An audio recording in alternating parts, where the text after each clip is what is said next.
Magandang araw sa ating lahat. Ito may repair tayo, isang stand fan. Ang problema, gearbox. Ayan, sira yung gearbox. Kaya hindi na pinaandar ng may-ari. Pero okay naman daw yung ikot ng LEC nito. Yun nga lang, nasira yung gearbox.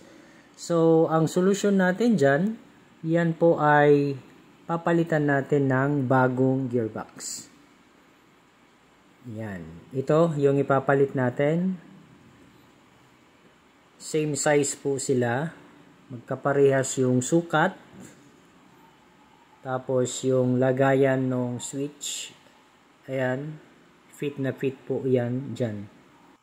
Ang dahilan kung bakit nasisira yung mga ganyang gearbox na plastic, dahil yan sa init ng motor assembly na yung electric fan halos 24 oras ginagamit.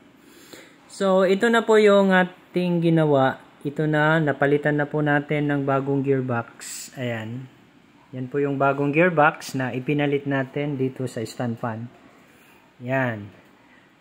So at least hindi siya basta-basta masisira. Dahil hindi po yan plastic. So, ito yung luma na gearbox. Ayan, makikita ninyo. Ayan. Yan pa ay plastic.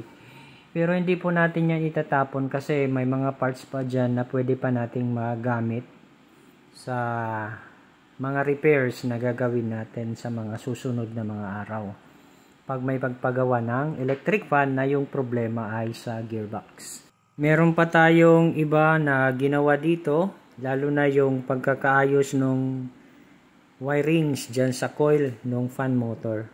At nilinis na rin natin itong fan guard at saka yung blade ng electric fan. Okay, so gawin natin, testing natin siya. Ito na po, naibalik na po natin yung cover. Ayan, testing natin. Yan. Umikot na yung LEC at saka gumagana na po yung swing function ng electric fan. Ibig sabihin, tama po yung ating pagkabit ng gearbox. Hanggang dito na lang itong ating video tutorial. Kung nagustuhan nyo itong video, paki-like and share. Kung hindi ka pa nakapag-subscribe, maaari po lamang ay mag-subscribe sa aking channel. Paki-click na rin yung notification bell para updated ka sa mga bagong upload na videos. Hanggang sa muli, maraming salamat po.